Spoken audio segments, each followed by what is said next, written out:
Well, Jay, it is June 8th, and we are celebrating something that needs to be celebrated. What are we celebrating today? This is the anniversary, the fourth anniversary of the standard Islamic narrative, holes in the narrative, SIN. Remember what happened 4 years ago? Well, to understand what happened 4 years ago, you're going to have to go back to 2016. Because in 2016, and we're going to put the video up right here, there is only one Quran, right? And that every Quran in the world is the same. That's what you've been told.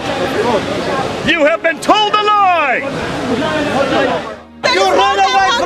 Okay, so there are two Qurans today, right? Two. More than two Qurans. More than two? Three Qurans? More than three Qurans. More than three? Four Qurans? There are approximately 26 of the Qurans. 26 different Qurans.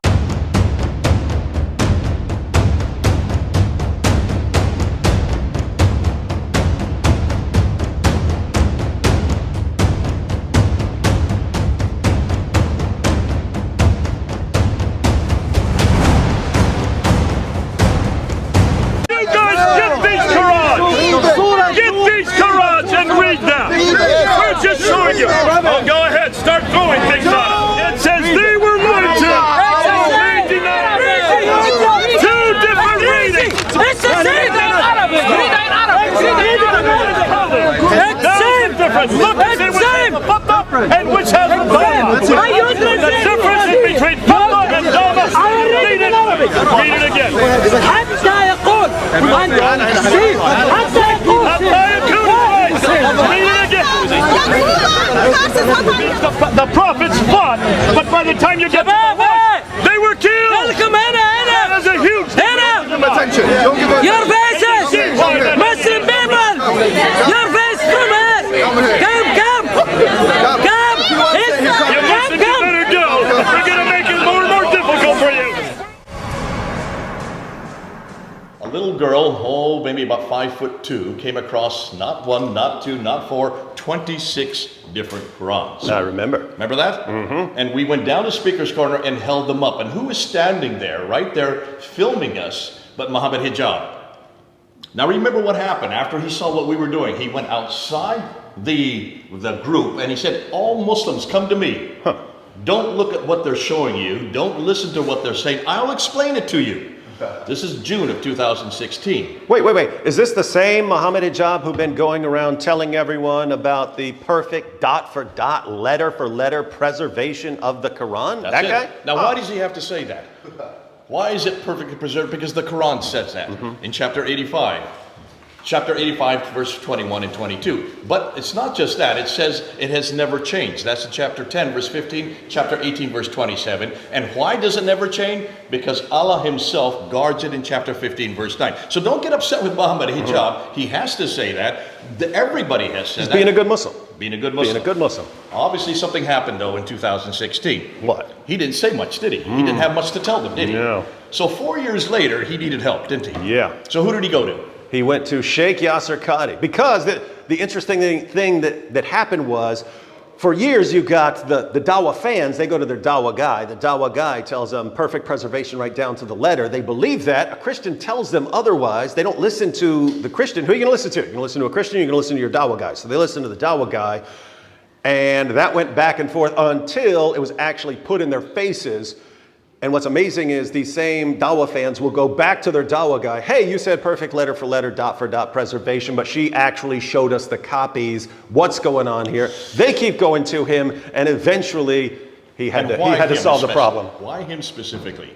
Because he is the only one that's got a doctorate from Yale University on this very subject. He literally wrote the book on the sciences of the Quran. 1995, he got his doctorate. So we're now in 2020. So we're talking about 25 years later. He should know what he's talking about, don't you think? And his dad, Mazhar Qazi, was one of the people who popularized. I have Dawah books by Mazhar Qazi saying there has never been one letter's difference between any two Qurans in the history of the Quran. So he was raised, Yasir Qadhi was raised to believe this. And he said it many times. In fact, we're going to show you right here a clip of where he's saying it over and over and over again. Now, their Quran is exactly the same. The Quran shall remain uncorrupted, untouched, and unchallenged until the day of judgment. So he comes to him hoping that maybe he can answer, and you phoned me up and says, Jay, you got to watch this. But you didn't know what was going to happen, did you? I didn't know what was going to happen.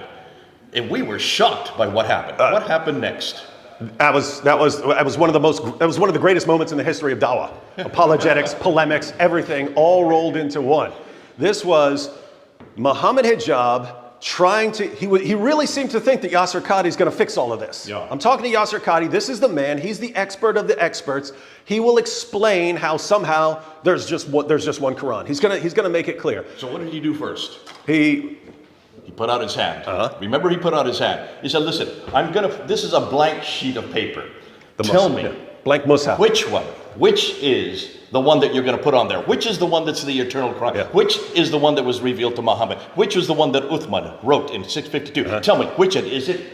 The Huffs? Is it the Warish? Is it the Hikisai? Before he could answer, before he could stop his sentence, what did Yasir Qadhi say? Said, it's not an easy question. That's right. Which it should be. If there's one Quran perfectly preserved, that should be the easiest question in the history of humanity. And it wasn't. But yeah, you saw in that interview, Yasir Qadhi basically begging Mohammed Hijab to stop. Off the camera. Remember stop that? it. Yeah, I'll talk to you afterwards. Please stop. This is not wise, Yafi. It's not wise. They're going to be hearing this out there. They're going to be hearing all of this. And this is when, just by Mohammed Hijab continuing to press him, because Hijab clearly thought, no, I need to keep pushing. I need to keep pushing. Then he'll explain how all this fits together and there's only been one Quran. And just didn't work. And Yasir Qadhi ends up admitting. Before that, what did he say first? He said, remember, Al-Jazari, who is the world authority on the Qira'at, he wrote 80 books in the 1500s, and he never came to any conclusion. For the last 1,000 years, he said, Muslim scholars don't know what to do with this question. If they don't know what to do with this question, what do you think I'm going to have to do with this question? And then he said one interesting thing. When he says, well, this should be an easy question. Is this what happened to you when you were at Yale University? Did you have a crisis of faith? He said, no. Not a crisis of faith, crisis of knowledge. And then he did a very interesting thing. He held the Quran up and he says, we have a respect for this Quran.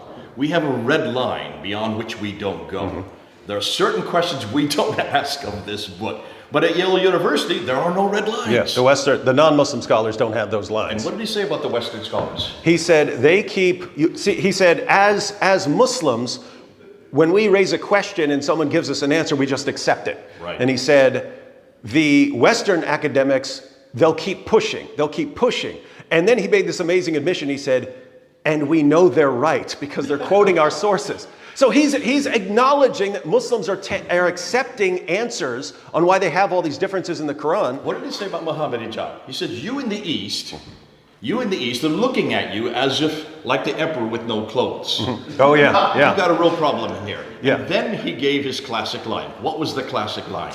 The standard narrative has holes in it. Okay, David, what standard narrative? Yeah, it's interesting because a lot of us in apologetics, we started using that phrase to make fun of the idea of the perfect preservation, as if we're talking about the perfect preservation of the Quran. He's saying there are holes in that narrative. That's not. He was arguing much more extreme. He was talking about whether Muslim scholars actually have some sort of explanation of these different Qurans in terms of ahruf and kirat and so on. And he's saying Muslim scholars accept these answers, but if you listen to the Western academics and you figure out they're actually quoting your own sources to show that your explanations don't work, standard narrative has holes in it. Standard what narrative? Islamic. The standard Islamic narrative. Spell? Sin. Sin has holes in it. We know that all the time. We know that. So these are another hole that we're going to look at. Sin, the standard Islamic narrative is full of holes. This was not good enough for Mohammed Hijab. He got upset. He put his hand out a second time. Remember when he put it out finally? Well, 28 minutes later, he put his hand out a last time. He says, okay, listen, I need an answer. Which is that Quran? You listen, there are 30 now, not just 4. There are 30. Which is it? And what did Yasir Qadhi say at the very end? Finally, he had to give in. Not an easy. This is not easy. It's not an easy question. He says, listen, they're all the Quran. Yeah. And he says, oh, you mean a little bit of Huffs, a little bit of what? Yes, a little bit of Huffs, a little bit of Wash. Why don't you put some Kisai in? Yeah, you got to pick and choose. And just mix them around. That's the Quran. Now that's when I started clapping, because Yasir Qadhi doesn't know what we know. We know that we have looked at these because we've had them now for at least 10 years. And we have looked between them. Now, I'm just going to show you two right here. These are the two most popular ones. This is the Huffs, there's the Warsh. This is memorized by about 3% of the world's Muslim population. This one here is memorized by 93% of the world's Muslim population. This is the one that's now the standard for us today. Why? Because of what they did in Cairo 100 years ago. What did they do in Cairo 100 years ago? They tried to standardize the Quran. And Why? I think they spent 7 years working because of the differences. Because of the high school, the high school students who came and they were coming to class and they were supposed to write standardized tests, but every one of them had 30 different answers. So they went to Muhammad ibn al-Hussein al-Haddad and they asked him to just choose one. He chose this one. Why do you think he chose it? Do you know, David, why do you think he chose that one? I know that the Haas version had become popular because of the Ottoman Empire. It's the Ottoman Empire. They were the ones that had all the manuscripts. They were the ones that were changing all of these manuscript variants just so that they were standardized to this canonical text. That's why Dan Brubaker, who has found 4,000 of them, all of them are now standardized to this text. He had to choose that text. What did they do with the other 29? Didn't they send them to the bottom of the Nile or something? Took them out into a boat and dumped them into the Nile, thinking that would solve the problem. Well, they burned them the first time, so why not drown them this time? They did not consider that Hatun was going to come about another 100 years later. And our good friend Hatuntash, just 5'2", she found not one, not two, 26 of them by the time we were there in 2016. She has now found all 30, and you're saying another 7, because in between 1924 and 1936, they changed it 7 times because they found all kinds of grammatical mistakes. That became the narrative. That became the standard for all of Egypt. By 1985, the Ibn Saud family saw how successful it was for Egypt. They made it the standard work for the whole world. Now, how many people who are watching were alive in 1985? If you're raising your hand, you are older than the canonical text. Feel pretty old. That means the canonical text is pretty new. That happened on June 8th, 2020. What then happened? Hijab took his, first they started editing it and taking those parts out, then Hijab took his version down, Yasir Qadhi took his down. 2 weeks after this went up, all the comments, did you look at the comments, David? Oh, it was Muslims saying this is destroying our faith, what are you doing here? I'm leaving Islam. Hundreds of Muslims, I'm leaving Islam, and my blood is going to be on your shoulders. They had to shut down those comments within 2 weeks. Yeah, so they shut down comments, then one of them edited that part out of the discussion, so you went in there and that part was out. Then one of them took it down from his, and then one took it down. And not only that, people who reposted or even reposted portions of it, Yasir Qadhi started filing false copyright strikes. Like, you can use other people's material by fair use if you're adding commentary. He knew he was filing bogus copyright strikes just for quoting any part of that. And then, of course, he... do you have this interview? Yep. Do I have it? Does Hatun have it? Yep. Can all of you get it?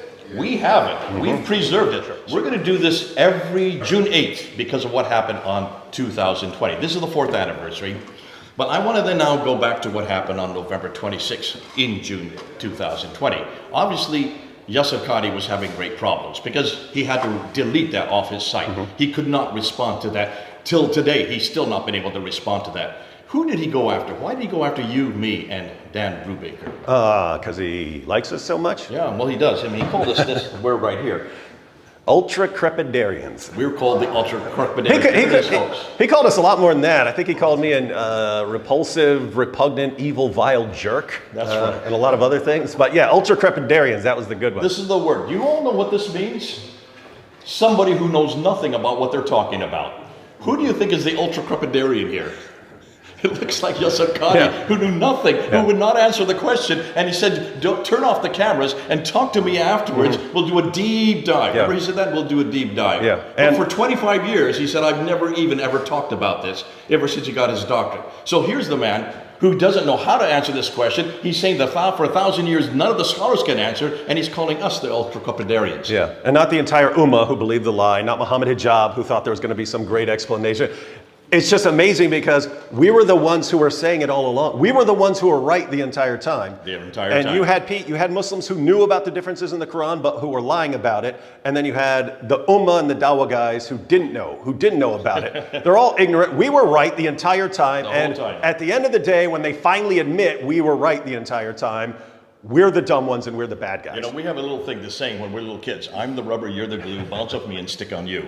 It looks like it's bounced right off us, right back onto Yasir Qadhi, right back onto Mohammed Hijab. Now, we're going to do something right now.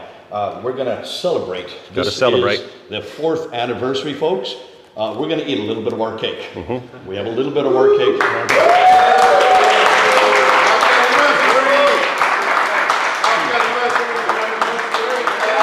I'll just say,